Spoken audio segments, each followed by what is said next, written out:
오늘은 아까 광고에도 말씀을 드렸듯이 어버이 주일이에요. 그래서 어버이 주일에 대한 이야기를 잠깐 좀 하고 5월의 주제인 기쁨에 대한 이야기를 좀 나누도록 하겠습니다. 어버이 주일은 우리가 하나님이 부모라는 존재를 이 세상에 세우셨을 때는요, 하나님의 대리자로 세우셨다라고 말씀하시는 존재입니다. 그래서 우리가 하나님의 대리자로서 그분을 공경하고 순종하는 건 계명에 넣어주신 말씀이에요. 그래서 우리가 부모를 그냥 낳아주고 길러준 것만으로도 우리는 사실은 공경해야 마땅한 것이고 그게 당연한 일입니다. 하지만 그보다 더 큰 의미를 우리는 좀 생각을 해야 될 필요가 있다는 것이죠. 구약과 신약을 보면 부모 공경에 대한 내용이 조금 다릅니다. 우리가 구약에 나와 있는 계명은 내 부모를 공경하라 이렇게 되어져 있고, 신약에 있는 에베소 6장에 보면 주 안에서 공경하라 이렇게 되어져 있어요. 왜 구약에는 그 말이 없고 신약에는 왜 주 안에서라는 말이 있는가 하는 문제는, 구약은 모든 유대인들의 부모들이기 때문에 하나님을 믿는 사람들은 유대인밖에 없어요. 그래서 그들은 다 뭐예요? 하나님을 알고 믿고 하나님 말씀을 가르치는 책임을 가졌다는 걸 그들이 알고 자녀들을 말씀과 믿음으로 양육해 나가는 일을 합니다. 그래서 주 안에란 말이 필요가 없어요. 근데 신약은 이제 이방인들이 믿기 시작하는 게 이제 나타나지요. 그러다 보니까 부모님들이 믿지 않은 부모님들이 계신 경우들이 있는 거예요. 그러니까 하나님이 말씀하시는 건 부모한테 순종하는 거예요. 부모를 공경하는 거예요. 근데 믿지 않는 부모가 자녀들에게 요구하는 부분이 뭘까요? 믿지 말라는 거예요. 그래서 하나님이 주 안에서라는 전제를 달아놔 버렸습니다. 그러니까 구원과 믿음에 관계된 것 이외에 이런 부분인 거예요. 그러니까 주 안에서란 말은 부모가 아무리 우리한테 야, 너 내 말 따라야지. 뭐 하나님이 부모 순종하라고 했다며. 그러면 너 내가 원하는 게 뭔데? 너 교회 다니지 않는 거야. 이러면 그 말을 들으면 안 된다는 이야기인 거예요. 그리고 그거를 제외한 나머지 모든 것에 있어서는 믿지 않는 사람보다 더 잘하셔야 됩니다. 왜냐? 우리가 믿지 않는 부모님을 구원받게 하는 것만큼 가장 큰 효도는 없어요. 우리는 구원받고 천국 가는데 내 믿는 부모는 지옥 가서 형벌받아 고통받고 사는 거를 놔두면 그거는 불효입니다. 불효. 그래서 어떻게든 우리는 기도해야 되고 어떻게든 그분들의 십자가의 사랑을 나타내야 된단 말인 거예요. 그렇기 때문에 여러분들이 복음에 관계돼서만큼은 명확해야 되지만 그 이외의 다른 부분은 다른 형제보다 더 잘해야 됩니다. 믿지 않는 다른 형제보다 더 잘해야 된다고요. 그래야 가족을 구원할 수 있어요. 그래서 여러분이 어버이날을 좀 맞아서 단지 물론 나를 낳아주시고 길러준 것만으로도 뭐 선물 드리고 돈 드리고 뭐 식사 대접하고 뭐 좋은 데 모셔가고 하겠죠. 근데 그보다 더 큰 걸 생각하셔야 돼요. 여러분이 부모를 사랑한다라면 어버이날 내 부모 구원받는 거, 이게 가슴에 한이 맺혀져야 된단 말인 거예요. 그래서 여러분 부모님을 구원하기 위해 더 열심히 섬기십시오. 복음과 구원에 관계된 것 외에는 다 순종하세요. 안 믿는 사람보다 더 순종하세요. 그래야 그 길이 열려집니다. 그런 부분들을 좀 나눠보고 싶어서 말씀 전에 잠깐 이야기를 나눴습니다. 그래서 여러분들이 부모님과의 어떤 구원의 은혜가 가정 가운데 품어질 수 있게 되기를 소망합니다. 5월달은 저희가 기쁨이라는 주제를 살펴보고 있습니다. 신앙생활을 하면서 기쁨을 누리고 산다는 게 어떤 것일까 이런 것인데, 지난주에는 이제 구원에 대한 기쁨을 살펴봤어요. 그래서 구원받고 기쁘십니까? 그랬더니 아멘. 뭐가 기뻐요? 그때 대답을 안 하시.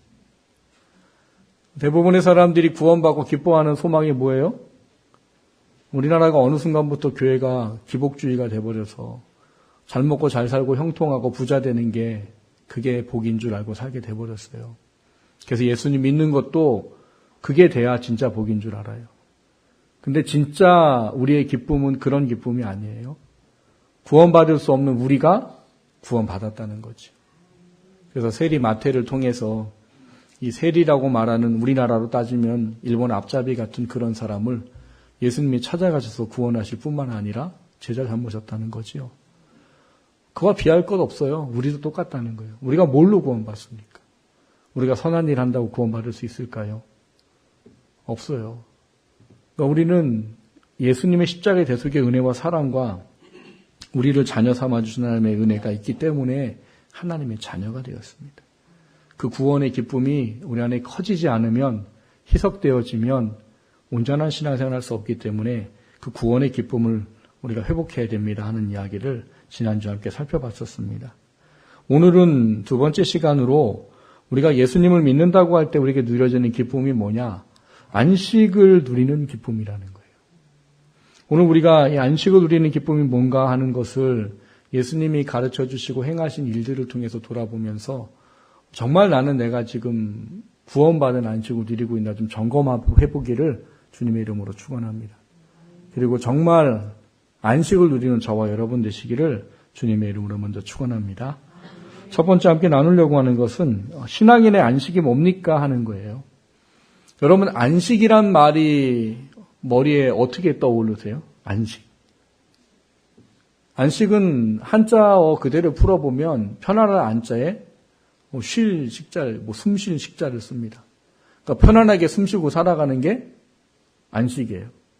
편안하고 숨쉬게 살려면 뭐가 없어야 돼요? 근심, 걱정, 염려이 없어야지요. 세상에서 말하는 그런 게 없어야지요. 그래서 이 안식에 대한 단어를 제가 좀 찾아봤어요. 그러니까 안식에 대한 얘기를 찾아봤더니 연결되는 단어가 두 개가 나왔어요. 뭐가 나왔냐면 힐링과 웰빙이 나왔어요. 제가 왜 웃는지 아시죠? 제가 설교 때마다 농담 반 진담 반 하는 얘기잖아요. 제가 제일 싫어하는 단어 두 개가 힐링과 웰빙이라고. 힐링과 웰빙이 왜 나빠요? 나쁘지 않아요. 그 뜻을 찾아보니까 이렇게 되어 있어요. 몸과 마음의 평안함과 행복을 추구하는 태도나 행동. 그러니까 무슨 말이냐? 내 육신이 편하고 좋으면 된다가 힐링과 웰빙이에요. 여러분, 예수 믿는 우리들이 힐링, 웰빙 해야 하나님의 일을 더 잘할 수 있도록 되어 있습니다.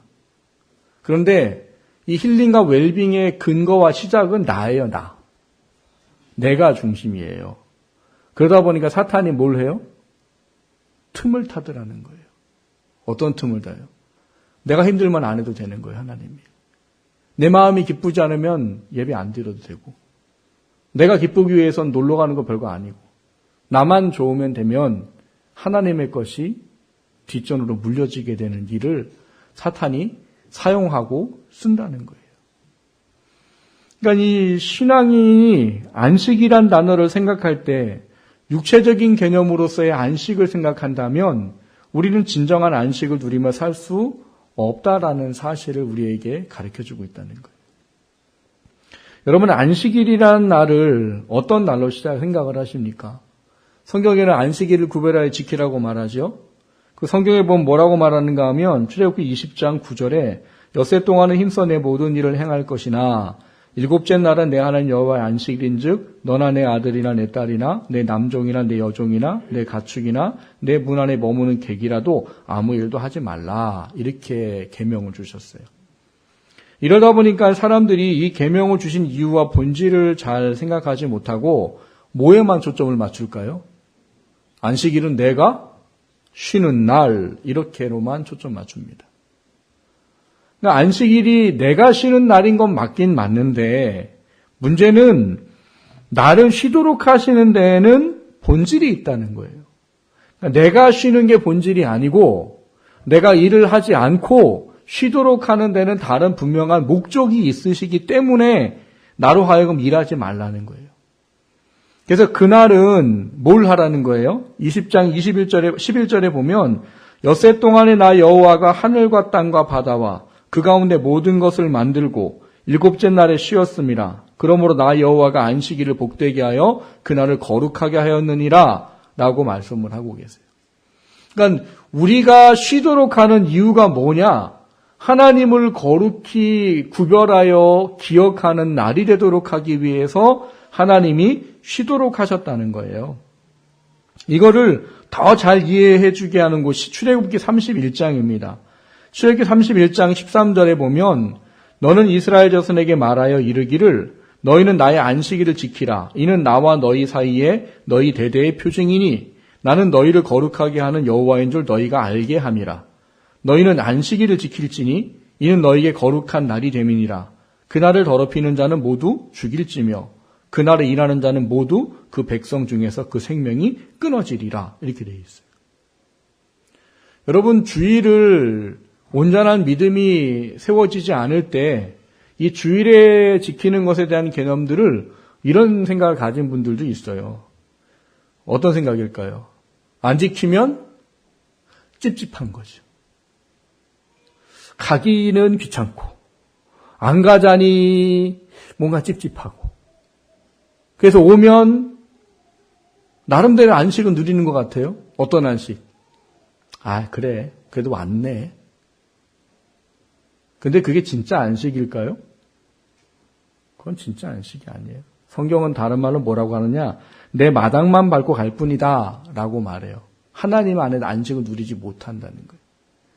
근데 주일이 우리가 하나님을 예배하는 이 날이 하나님께서 우리에게 안식하도록 하는 날인데 그 안식의 날은 육신의 쉼을 통해 영혼의 안식을 누리라고 주셨던 그런 날이라는 것을 알라는 거예요. 그래서 아까 출애굽기 31장에 보면 너희와 나 사이에 대대의 표징이니 나는 너희를 거룩하게 하는 여호와인 줄 너희가 알게 함이라. 뭘 통해서요? 안식일을 지킴을 통해. 일주일 중에 6일은 일하고 7일은 쉬면서 그날은 오직 하나님만 믿고 바라보고 예배하는 시간들을 갖게 함을 통해 그날을 통해서 하나님을 여호와라는 사실들을 알게 하기 위함이다라고 말씀을 하고 계신 것이에요. 그러니까 우리가 누려야 될 참된 안식은 육신의 욕심으로부터 하나님께로 나아오는 것을 말하는 게 안식이에요. 그래서 이 안식일의 개념이 많이 바뀝니다. 처음에는 창조주의 하나님을 기억하라고 말해요. 그리고 출애굽한 다음에는 안식일을 지키는 의미가 바뀝니다. 뭘로 바뀌느냐? 애굽으로부터 우리를 구원해 내신 하나님을 기억하는 날로 바뀌어요. 그리고 이게 또 언제 바뀌느냐? 이 바벨론 포로 70년 이후에 돌아오고 나서는 또 바뀌어요. 바벨론으로부터 너희를 회개하게 하신 하나님을 기억하는 날로 바뀌어요. 안식일은 하나예요, 하나. 그런데 그 의미를 바꿔주신다는 거예요. 근데 그 의미가 다 뭐예요? 너희들에게 하나님이 어떤 하나님인지를 기억해라. 이런 거더라는 거예요. 그러니까 하나님이 어떤 분인지를 기억하도록 하기 위해서 안식일을 주셨다는 거예요. 근데 이게 우리에게는 진짜 깨달아져야 될 안식이라는 사실이에요. 여러분, 예수님 믿고 평안하세요? 예수님 믿고 안식을 누리고 계세요? 대답이 시원찮으세요. 제가 생각해봤어요. 분명히 이 이야기하면 대답이 시원치 않을 것이야. 왜 시원치 않을까를 좀 고민을 해봤어요. 이유는 딱 나오더라고요. 예수님 믿고 살면 우리가 늘 생각하는 게 있어요. 예수님 말씀에 순종하고 살아야지.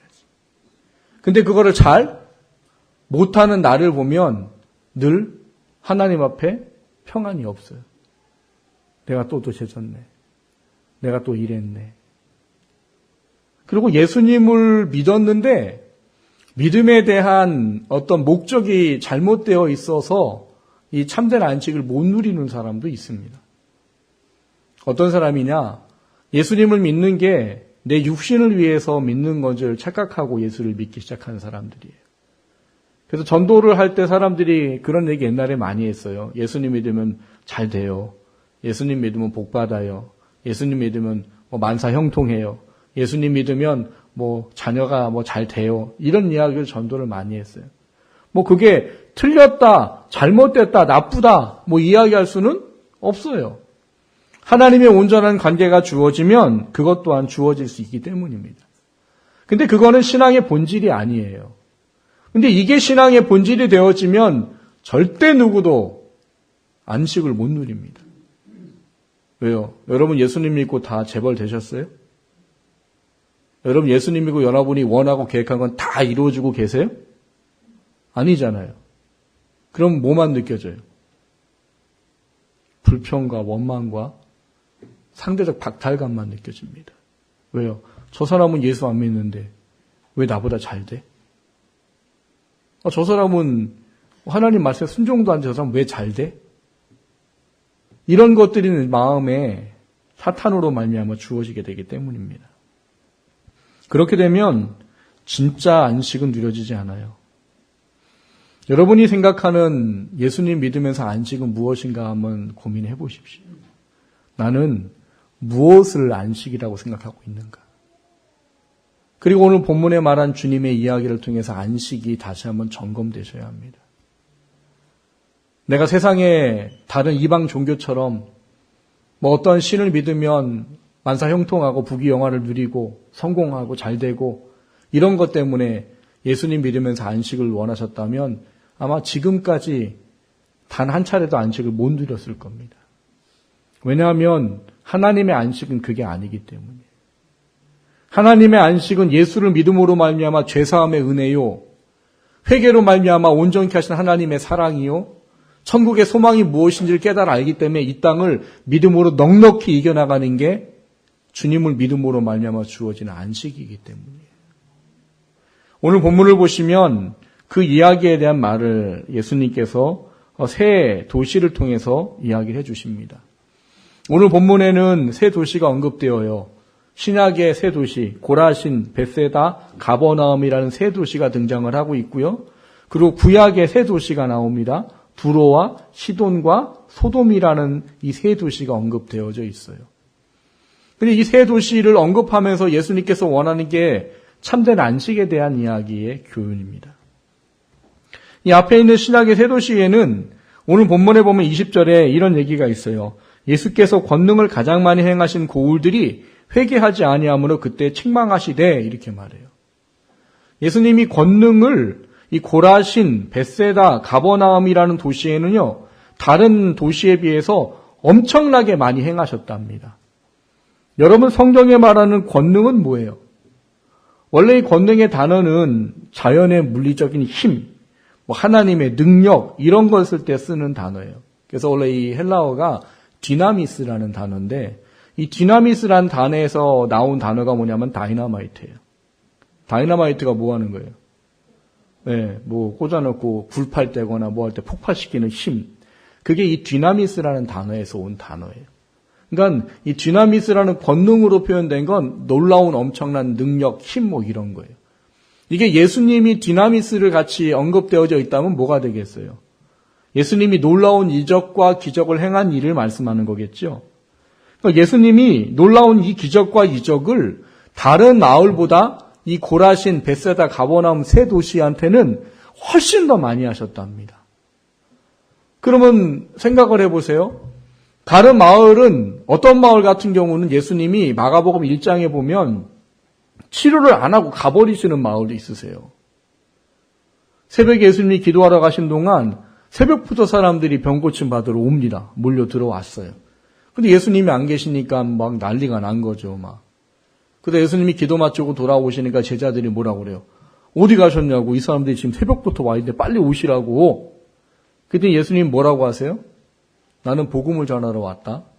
다음 마을에도 복음을 전해야 되니까 다음 마을로 가자 하고 병 안 고치고 가십니다. 어떤 분은 예수님의 사역의 본질이 병 고치고 귀신 내어쫓는 건 줄 알아요. 그거는 본질이 아니고요. 예수님이 누구라는 걸 알게 하기 위한 거예요. 구약에서 예언한 메시아, 구원자라는 것을 알도록 하기 위한 예언의 성취 때문에 하신 일인 거예요. 물론 성경에는 그런 말도 있습니다. 불쌍히 여기셔서라는 말이 있어요. 만약에 본질이라면 이 마을 떠나면 안 되는 거지요. 다 치료해주고 가야죠. 근데 여러분, 과연 예수님이 다른 마을로 갈 수 있을까요? 그 소식을 듣고 아마 계속 몰려들 거요. 그러면은 절대로 복음을 전하러 못 가십니다. 예수님은 병 고치고 귀신 내어 쫓고 권능을 행한 이유가 이사야서에 기록된 예언을 성취하기 위한 것으로 성경은 이야기를 하고 있어요. 그래서 누가복음 7장에 보면 세례 요한이 감옥에 갇히면서 신령과 믿음이 약해져 버렸지요. 그래서 늘 확신했던 마음을 갖고 있던 그가 제자들을 통해서 예수님께 좀 물어보고 오라고 보내잖아요. 그래서 예수님한테 물어보러 오라는 게 뭐겠어요? 당신이 오실 그입니까? 이 말은 뭐예요? 당신이 구약에 예언한 메시아이십니까? 아니면 우리가 또 누구를 기다려야 됩니까? 이런 얘기를 한단 말이죠. 누가복음 7장 21절 22절에 이런 얘기가 써 있습니다. 마침 그 시에 예수께서 질병과 고통과 및 악기 들린 자들을 많이 고치시며 또 많은 소경을 보게 하신지라. 대답하여 가라사대 너희가 가서 보고 들은 것을 요한에게 고하되 소경이 보며 안전뱅이가 걸으며 문둥이가 깨끗함을 받으며 귀머거리가 들으며 죽은 자가 살아나며 가난한 자에게 복음이 전파된다 하라 이렇게 말해요. 근데 이 이야기가 이사야 선지자가 예언한 예언이에요. 그러니까 뭐라 그러는 거예요? 이 세례 요한한테 가서 네가 생각한 그가 내가 맞다 이야기인 거죠. 구약에 기록된 예언을 행하는 내가 바로 메시아다. 그러니까는 두려워하지 말아라. 그렇게 이야기를 해주신 거죠.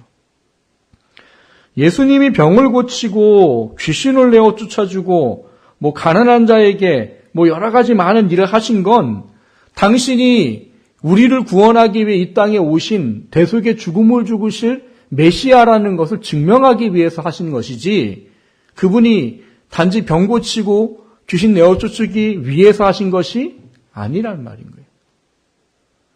그러니까 이렇게 됐으면 어떻게 돼야 되는 거예요? 오늘 본문에 예수님이 20절에 얘기한 것처럼 회개하고 예수님을 믿어야 되는 거죠. 근데 요 고라신 벳세다 가버나움에 다른 지역보다 훨씬 더 많은 권능을 행하셨다라는 말은 아마 이만큼 해야 믿을 만한 사람인가 보다 하는 개념인 거예요.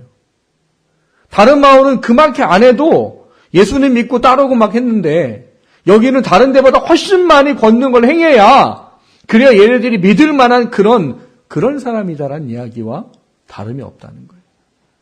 근데 그렇게 했지만 결과는 뭐라는 거예요? 회개하지 않았다.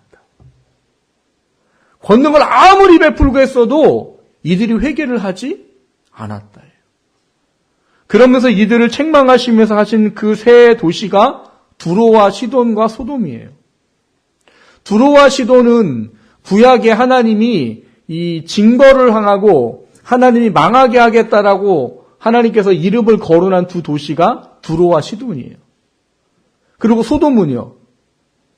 아예 하나님이 심판을 내려서 멸망한 게 직접적으로 기록된 도시가 소돔이에요. 그러니까 이 두로와 시돈과 소돔은 하나님 보시기에 멸망할 도시인 거예요. 근데 오늘 예수님 뭐라고 말해요? 야, 내가 메시아인 걸 너희들에게 알려주려고 이렇게 너희 다른 데보다 엄청난 권능을 베풀었는데도 불구하고 너희들이 회개를 안 했지? 이게 나중에 뭔지 가르쳐주마. 두로와 시돈과 소돔이 마지막 내가 심판할 때 오히려 너희들보다 얘네들이 훨씬 더 견디기 쉬울 거다. 그건 무슨 얘기예요? 너희들은 반드시 멸망할 거다 이런 얘기. 너희들은 반드시 지옥에 갈 거다 이런 얘기예요.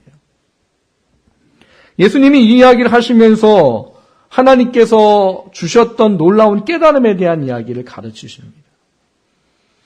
여러분, 우리가 참된 안식을 얻고 누린다는 것은 예수님이 정말 누구십니까? 왜 오셨습니까? 라는 부분을 정말 성경에 기록된 대로 명확히 아는 것이 필요해요. 그런 말이 있죠. 예수님 한 번만으로 만족하십니까? 이게 얼마나 두려운 말인지 이해가 가세요? 내가 못 먹고 못 살아도 내가 원하는 건 안 이루어져도 내가 예수님 믿는 것 그거 하나만으로도 감사하며 살겠습니다. 이런 얘기예요. 근데 과연 현대에 얼마나 많은 사람들이 그런 마음을 가지고 살고 있겠느냐 하는 겁니다. 근데 여러분 이 안식을 누리는 게 얼마나 은혜이고 값진 것인 줄 알아야 됩니다. 오늘 본문에 보면 25절에서 27절까지 예수님께서 이런 말씀을 하세요. 그때 예수께서 대답하여 이르시되 천지의 주제이신 아버지여 이것을 지혜롭고 슬기 있는 자들에게는 숨기시고 어린아이들에게는 나타내심을 감사합니다. 이렇게 말해요. 여기 말하고 지혜롭고 슬기 있는 자들은 누구예요? 세상을 어떻게 하면 잘 먹고 잘 살까에 대한 타고난 능력을 가진 사람들을 말합니다. 그 성경에 보면 세상의 지혜는 구원받는 것을 뭐라고 여긴대요? 미련하다고 여기고 하나님은 그 세상의 지혜를 가진 사람을 미련하게 만들겠다고 만들어버리셔요. 그러니까 세상에 빠른 사람들이 있어요. 어떻게 하면 잘 먹고 잘 살 수 있는지 알고, 어떻게 하면 성공할 수 있는 줄 알고, 어떻게 하면 내가 유명해지고 높아질지를 알고 있는 사람들이 있단 말이에요. 근데 그 사람들에게는 하나님이 뭘 감추셨답니다. 그리고 어린아이들에게는 나타내셨대요. 여기 말하는 어린아이는 진짜 어린아이가 아니라 영원히 심령이 가난한 자를 말하는 거예요. 마태복음 5장에 말하는 심령이 가난한 자는 복이 있나니 천국이 저희 것이며라고 말하는 그 사람들을 말하는 거예요. 마음이 세상으로부터 비워져서 예수님을 받아들일 수 있는 어떤 상태에 있는 사람들을 얘기하는 거예요. 그 사람들이 누군데요? 지난주 살펴봤던 세리, 죄인, 가난한 사람, 병든 자. 여러분, 율법사, 바리새인, 서기관, 제사장 이 사람들은 예수님을 원했어요, 안 원했어요? 안 원했어요. 뭘 하기 원해요? 죽이기를 원했죠. 그런데 세리, 죄인, 가난한 사람, 병든 자 이 사람들은 예수님을 원했어요. 왜? 사는 게 너무 힘드니까. 근데 그게 은혜였던 거예요. 그걸 통해 예수님을 따라다닐 수 있는 은혜가 주어졌으니까. 하나님이 말씀하시는 것이 그 얘기예요. 이거를 아무리 권능을 베풀어도 구원받을 만한 사람들이 아닌 이들에게는 감추어져 버렸다는 거예요. 여러분, 이 세 도시가 육적으로는 얼마나 안식했겠어요. 다른 지역에는 안 하는 놀라운 능력을 여기는 훨씬 많이 베풀었다잖아요. 그럼 사람들이 아마 이 새 고을에 있는 사람들은 다 병 고침 받고 다 귀신을 내어쫓음 받았을지도 몰라요. 육신의 안식은 엄청나게 누렸지만 영혼의 안식이 없었다는 거예요. 회개의 은혜가 주어지지 않고 예수님을 믿을 수 있는 은혜가 안 주어졌다는 거예요. 그래서 이거를 27절에 보면 이렇게 말합니다. 내 아버지께서 모든 것을 내게 주셨으니 아버지 외에는 아들을 아는 자가 없고 아들과 또 아들의 소원대로 계시를 받는 자 외에는 아버지를 아는 자가 없다 이거예요.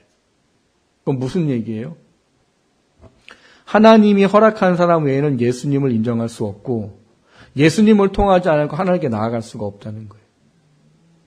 그래서 뭐라고 그래요? 요한복음에 보면 성령이 허락하신 바 되지 아니하고는 하나님을 아버지라 부를 자가 없고 예수를 주라 시인할 자가 없느니라. 오직 구원받을 만한 이름은 예수님만 주셨다는 거예요. 내 이름을 통해서만 아버지에게 갈 수 있느니라라고 지시를 하셨단 말인 거예요. 그러니까 지금 이 6개의 고울을 비교하면서 예수님이 하시고자 하는 것은 내가 너희들에게 이 놀라운 일을 행한 건 너희들의 영혼의 안식을 얻도록 하기 위함인데 너희들은 그 영혼의 안식을 받지 못했구나라는 거예요. 물론 이 말씀은 가장 중심적인 건 구원에 대한 이야기입니다. 구원을 받는 것에 대한 이야기를 말하고 있지만 이미 우리는 예수를 믿고 구원받았기 때문에 이 말씀을 좀 적용을 할 필요가 있다는 이야기인 거예요. 어떻게 적용을 해야 될까요? 정말 여러분이 지금 예수님 믿은 것만으로 감사하고 행복하고 살고 있냐는 거예요. 내가 예수님만으로만 살고 있냐는 거예요.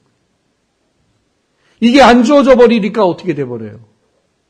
이게 안 주어져 버리니까 자꾸 옆에 보면서 불평 원망하게 되고 가장 최고의 선물을 받았음에도 불구하고 그거보다 더 많은 것이 필요하다고 욕심을 부리는 존재로 바뀌어가고 있다는 사실이에요. 왜 우리가 예수님으로 말미암아 안식을 누리도록 허락받았는데 왜 사단에게 속아가지고 그 안식을 빼앗기고 살고 있습니까?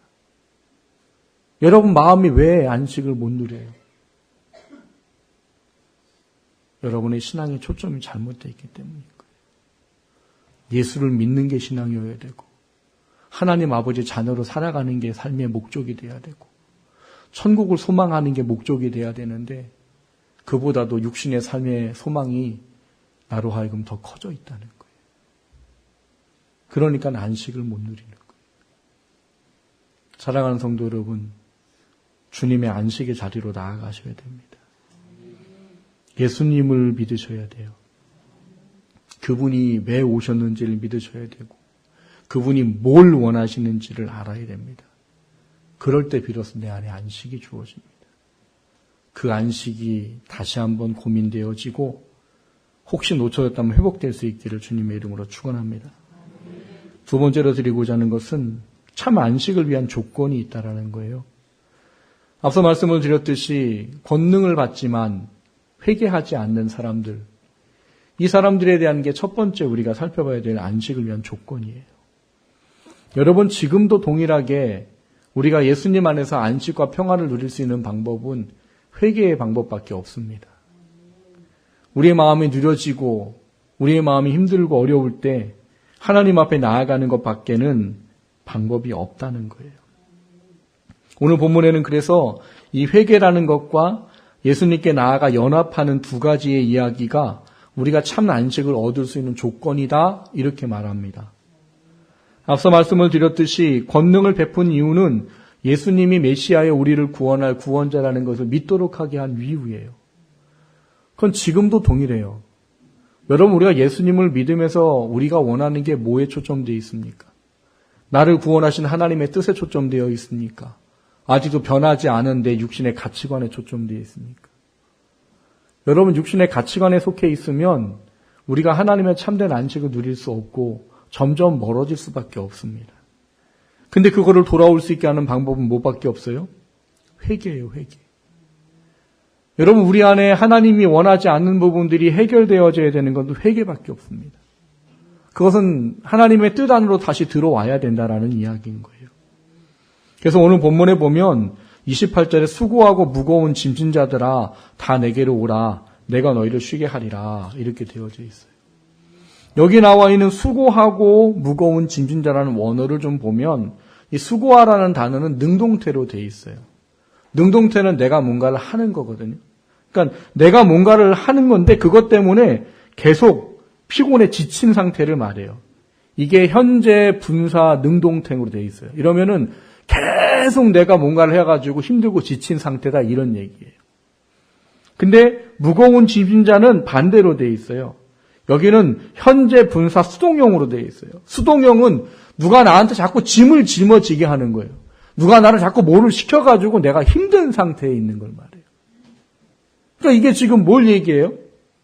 우리 스스로 일을 만들어 힘들든 내가 뭘 해서 힘들든 힘든 것과 아니면 누가 짐을 지든 나를 힘들게 하는 일을 하게 하든 그 두 가지 모든 것을 가진 사람들아 다 내게로 와라. 내가 너를 쉬게 하리라. 이렇게 말하고 있다는 거예요. 이 이야기는 1차적으로는 구원에 대한 이야기예요. 뭐냐면 수고하고 무거운 짐진 자들이라는 것은 대표적으로 말하면은 바리새인들, 제사장들, 서기관들, 율법사들이에요. 내가 뭐 행해서 구원받는다는 것을 믿음으로 갖고 있는 사람들. 그래서 그 사람들은 그거를 지키기 위해서 아둥바둥하면서 또 그거를 잘 지켰다고 인정받기를 원하고 살면서 그거에 눌려가서 살아가지고 기도해도 하나님께 기도하지 못하고 누구를 기도해요? 내가 인정받으려고 사람에게 보이려고 기도하고 이렇게 돼버리는 사람들. 이게 여기서 말하는 수고하고에 해당되는 사람들이에요. 그럼 무거운 짐진 자는 다른 사람들이 짊어지게 하는 건데 누구겠어요? 그 사람들이 다른 유대인들에게 행하게 하는 거죠. 율법을 행해야 구원받아. 너 근데 왜 그렇게 안 해? 너 그렇게 하면 천국 못 가. 너 그렇게 하면 구원 못 받아. 어떻게 그렇게 살아가지고 너가 하나님의 나라에 갈 수 있어? 이런 사람들의 주변의 이야기 때문에 눌려져 있는 사람을 이야기해요. 그래서 여기에 본질적인 1차적인 건 율법이 아닌 예수님을 믿는 것이 여기서 말하는 쉬게 하리라 해요. 1차적인 문제는 그런 거예요. 근데 우리는 이제 2차적인 걸 생각해 봐야 되겠죠. 우리 또한 그러고 있는 경우들이 많다는 거예요. 여러분, 우리가 참된 안식을 누리려면 온전하게 예수 그리스도라는 그분과 성령 하나님과 하나님 아버지라는 그 삼위의 하나님의 은혜를 깨닫고 살아가는 것밖에는 방법이 없습니다. 근데 우리가 자꾸 다른 것을 통해서 하나님의 은혜를 소유하려고 하는 거예요. 내가 뭔가를 해가지고 은혜를 받아야지. 내가 뭐 해가지고 구원을 이루어야지. 자유가 없어요. 예수님은 우리에게 동일하게 얘기하시는 겁니다. 너희들이 눌려있는 모든 것으로부터 내게 와라요. 내게 와라. 내게 와서 잘못된 것은 회개하고 돌이켜야 되는 거예요. 그리고 그 안에 하나님의 은혜가 품어진다라고 말합니다. 그리고 거기에 대해서 이것을 해결할 수 있는 방법으로 제시해 준 게 뭐냐 하면 나의 멍에를 메고 배워라 이런 거예요. 이게 연합의 의미예요. 왜 멍에를 메는 게 연합의 의미입니까? 라는 문제인데 우리나라 멍에랑은 다릅니다. 요즘 젊은 사람들은 멍에라면 또 모를 수도 있죠. 요즘은 전부 다 경운기 트랙터로 하니까. 옛날에는 뭐로 했어요? 소가, 말이 이 쟁기를 해서 갈아엎어야 됐잖아요. 그러면 이 소나 말 이렇게 어깨에 나무로 이렇게 된 멍에라는 걸 해서 짐을 연결할 수 있도록 하는 게 있단 말이에요. 근데 우리나라는 한 마리씩 지게 돼 있어요. 한 마리씩. 한 개로 돼 있어요. 한 개. 근데 이 유대인들은 멍에가 2개로 되어 있습니다. 2개가 한 조예요. 그러니까 멍에는 2마리가 베는 거예요. 2마리가. 그래서 이 해석을 대부분의 성경학자들이 이야기하는 게 뭐냐면 나의 멍에를 메고 배우라라고 말할 때 이것이 너희를 쉬게 하리라. 내 멍에가 쉽다라고 말하는 이유는 예수님이 함께 메시기 때문이다라고 해석을 한다는 거예요.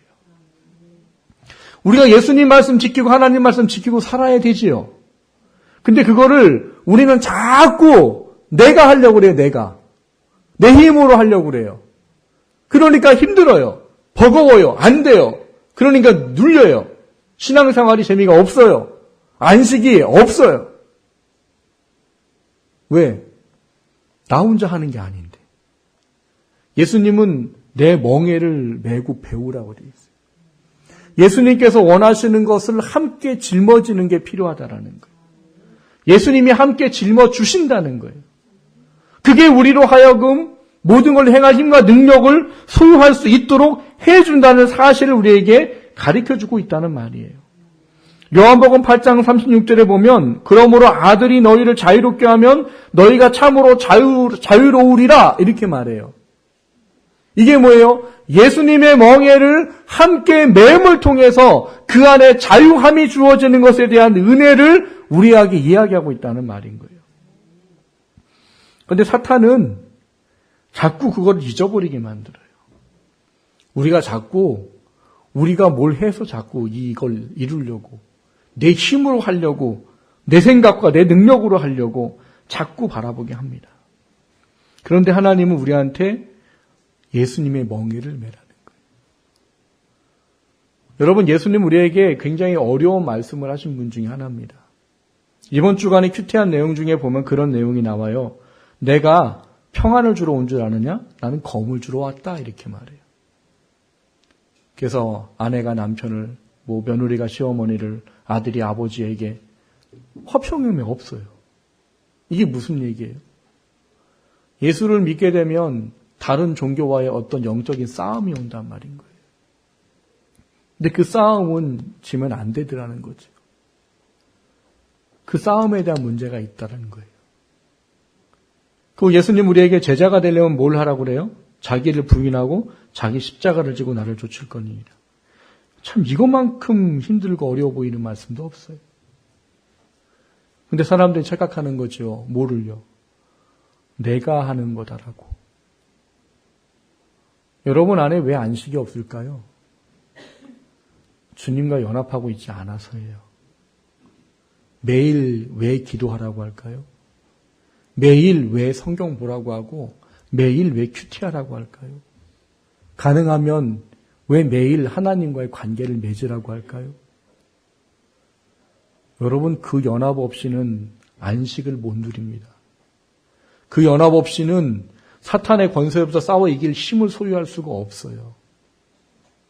그렇기 때문에 안식이 없는 거예요. 사랑하는 성도 여러분, 하나님은 우리가 참된 안식을 얻도록 하게 이 땅에 오셨습니다. 아들을 보내심으로 우리로 하여금 죄사함의 은혜를 입게 하고 천국을 소망함으로 이 땅의 사탄의 영적인 싸움을 이기고 안식을 누리라고 하고 있어요.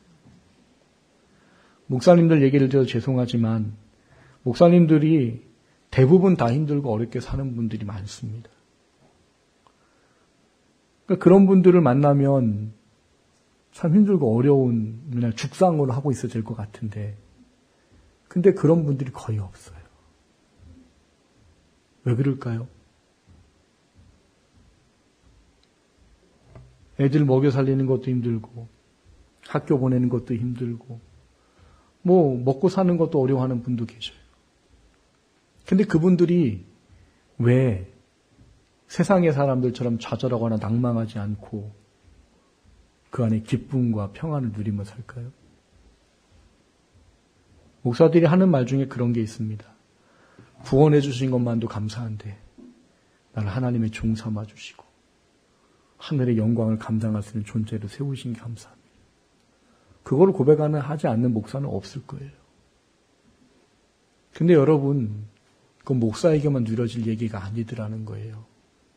하나님은 여러분 모두에게 하늘의 소망 때문에 이 세상의 육신을 이길 만한 힘을 소유해서 모든 것을 이길 수 있는 평안을, 안식을 소유하라는 거예요. 하나님은 택한 자녀들이 이 세상을 이겨내길 원합니다. 하나님은 택한 자녀들이 사탄이 우리에게 주는 유혹과 시험과 욕망으로부터 신앙과 믿음을 지키길 원하세요. 그게 내 본질이 될 때, 그것이 내 소망이 될 때 나는 참된 평안과 안식을 누릴 수 있습니다. 그때가 되면 없는 것 때문에 힘들지 않아요. 내가 원하는 것 안 이루어진다고, 내가 계획했던 것 이루어지지 않는다고 불평과 원망의 자리가 아니라 하나님의 뜻이 무엇입니까?